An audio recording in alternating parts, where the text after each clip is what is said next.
रुक करते हैं अगली बड़ी खबर की ओर। दिल्ली में चल रहे किसान आंदोलन में हरियाणा पंजाब के किसानों को सद्बुद्धि देने के लिए कृषि मंत्री कमल पटेल भोपाल से हरदा उपवास करने के लिए निकले। इस दौरान बीजेपी कार्यकर्ताओं और स्थानीय ग्रामीणों ने उनका स्वागत किया और किसानों ने गेहूं के साथ चना, सरसों और मसूर खरीदी के निर्णय के लिए मुख्यमंत्री शिवराज सिंह चौहान और कृषि मंत्री को धन्यवाद किया। इस पर कांग्रेस ने पलटवार करते हुए कहा, किसान शिक्षित है, वो अपना भला और बुरा जानते हैं और कृषि मंत्री को उनकी चिंता ना करने की नसीहत दी।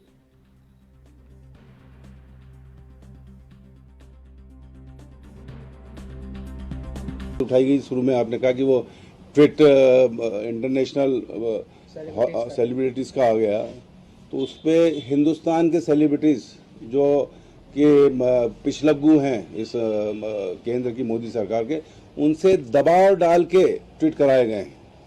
चाहे वो सचिन तेंदुलकर हो या अजय देवगन या जितने भी सेलिब्रिटीज से कराए गए, ये दबाव की राजनीति जो केंद्र की है भारतीय जनता पार्टी सरकार की, उसका रिजल्ट है। बाकी सब चाहते हैं कि किसानों के 3 काले कानून जो हैं लादे गए हैं वो वापस लिए जाए। पूरी संसद बोल रही है, जिस संसद में ये कह रहे हैं कि पास हुए, जब वो संसद कह रही है वापस। जैविक खेती के मामले में मध्य प्रदेश नंबर 1 है, लेकिन अभी मात्र 3 लाख हेक्टेयर में ही हो रही है।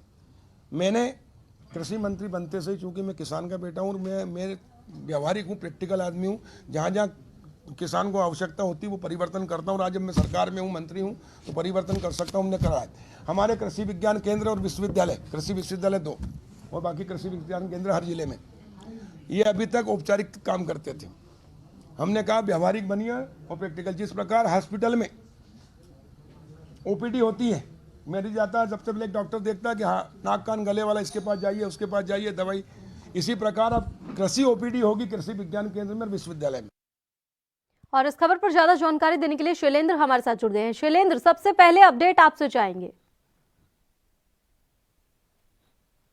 जी बिल्कुल हिमांशी, बताना चाहूंगी जिस तरह से बीजेपी द्वारा यहाँ कृषि मंत्री द्वारा उपवास की बात की जा रही है और हरियाणा और पंजाब के किसानों के लिए सद्बुद्धि के लिए उपवास रखने के लिए एक रैली और एक अभियान चलाया जाए, तो वहीं पर अगर कांग्रेस की माने तो विपक्ष द्वारा लगातार हमला किया जा रहा है और बताया जा रहा है कि हरियाणा और पंजाब के किसान अब वो किसान नहीं रहे हैं जो शिक्षित नहीं है। अब आज का किसान शिक्षित है और बेहतर तरीके से अपने खुद को, अपनी मांगों को या कानून बिल को समझता है। इसलिए सद्बुद्धि या इस तरीके की कोई भी बीजेपी द्वारा नहीं किया जाए, क्योंकि किसानों की लंबी अगर ये लड़ाई दिल्ली में चल रही है तो उसको लेकर कहीं ना कहीं प्रदेश में बीजेपी द्वारा जिस तरह से विपक्ष मानती है कि प्रोपोगंडा तैयार किया जाता है और एक झूठ को कई बार बोलने से किसानों की बात दबे नहीं, इसको लेकर कांग्रेस पहल करती नजर आ रही है और लगातार किसानों के मुद्दों पर बीजेपी को घेरती नजर आ रही है और बताती भी है कि किसानों को अपनी मांगों मांगने के लिए स्थानीय, जिस तरह से बीजेपी का मानना है कि हरियाणा और पंजाब के किसान में परंपरागत तरीके से आड़तिया कानून चलता है, जो कि आड़तिया कानून में बिचौलियों को हजारों करोड़ का प्रॉफिट होता है, जो पैसा किसानों तक नहीं पहुंच पाता है। ऐसे में उन किसानों के लिए कहीं ना कहीं ये सिरदर्द और सीधे तौर पे इसका लाभ नहीं मिल पाता है। इस बात को बीजेपी रखती आ रही है और साफ तौर पे बीजेपी की इस मांग को कांग्रेस प्रोपोगंडा बताती नजर आ रही है। मंच ठीक है, पंजाब और हरियाणा के किसानों को सद्बुद्धि देने की बात तो यहाँ पर कृषि मंत्री ने की है। बात करें एमपी के किसानों की, तो उनका इन कृषि कानूनों को लेकर क्या कुछ कहना है?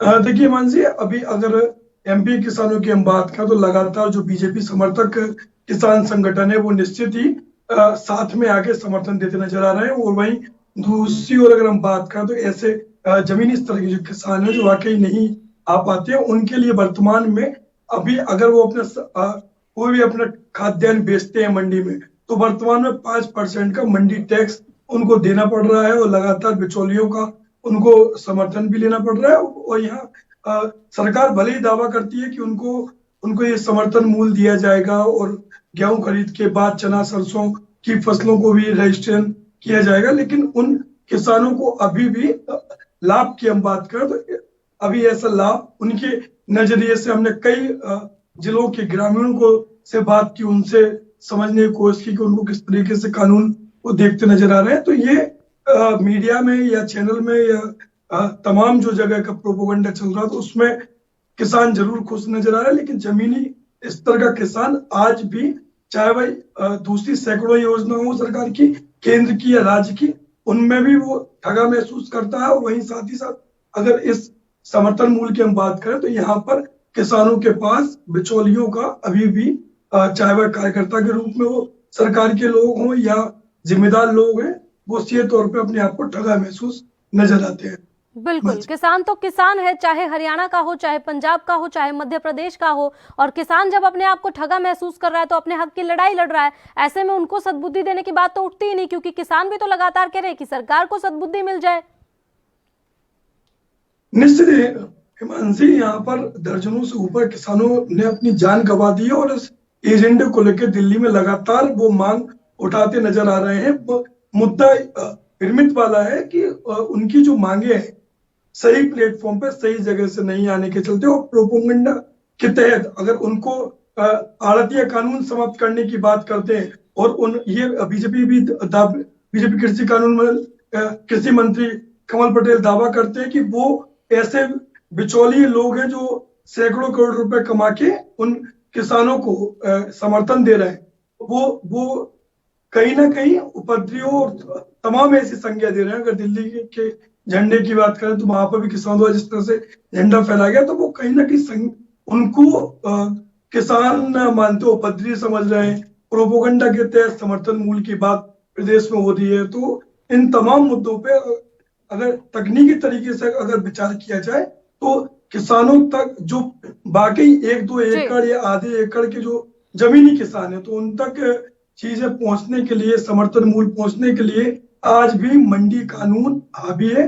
और स्थानीय लोगों के लिए अभी जैसे फसल बिक्री की बात हुई, समर्थन मूल्य कहता है कि अगर 3100 की एमएसपी है तो उसको प्रदेश सरकार 5100 का समर्थन मूल्य करती है। तो लंबा एक फासला, ताकि सरकार का यह मानना है कि उस फसल की जो कीमत है किसान को बेहतर तरीके से मिल पाए, ज्यादा से ज्यादा मिल पाए। अगर सरकार किसी चीज की रेट बढ़ाती है तो उसको मिलता है। चूंकि यह डिमांड और बिक्री पे ही यह कानून सिद्ध होता है। यदि फसल ज्यादा है तो उसके निश्चित ही रेट कम होंगे, लेकिन किसान कानून के तहत इन तमाम चीजों को छुपाते हुए सबसे बड़ी बात तो यही है कि किसानों के फायदे की बात तो सरकार समझा रही है इतने टाइम से, लेकिन किसानों को समझ तो नहीं आ रही ना। और अपनी बेहतरी कौन जानेगा सबसे ज्यादा? किसान अगर हैं तो अपनी बेहतरी तो वो बेहतर तरीके से समझ पाएंगे। तो सरकार कहीं ना कहीं किसानों को समझाने में नाकाम साबित हो रही है। एमएसपी पे बात करें तो मध्य प्रदेश में कितनी फसलों को बेचकर किसान खुश हैं? निश्चित ही मानसी, अगर एमएसपी मतलब मध्य प्रदेश की हम बात करें तो यहाँ पर कृषि कानून जो नियम है, यहाँ पर समर्थन मूल्य पर खरीदी होती है और समर्थन मूल्य हमेशा एमएसपी से ऊपर ही होता है और निश्चित ही एक फिक्स रेट कर दिया जाता है। और अगर मध्य प्रदेश में अगर हम बात करें तो जिस तरह से यहाँ पर बिजली और तमाम चीज सुख सुविधाएं मिलने के बाद किसानों की फसलों में बढ़ोतरी हुई है। पहले की तुलना में अगर बात करें तो तकरीबन 3 से 4 गुना उनकी फसलों का मुनाफा हुआ। अन्य स्टेटों में उनकी फसलें बेच जाए, तो मध्य प्रदेश में तो स्थिति ये है कि फसलों की जो बिक्री है अगर अन्य राज्य में भी करते हैं तो निश्चित ही उसका लाभ मिलता है। और समर्थन मूल्य की बात करें तो सबसे ज्यादा जो केंद्र के एफसीआई और तमाम जो विभाग हैं, खाद्य आपूर्ति निगम है, ये लोग इसके खरीदी करते हैं। तो उनपे अगर एक फिक्स रेट अगर लग जाता है किसानों को, तो उनको बिल्कुल इसी मांग के साथ तो किसान बैठे हैं। बहुत बहुत शुक्रिया ज्यादा जानकारी देने के लिए। और इसी के साथ रुक करेंगे अगली बड़ी खबर की ओर। National park area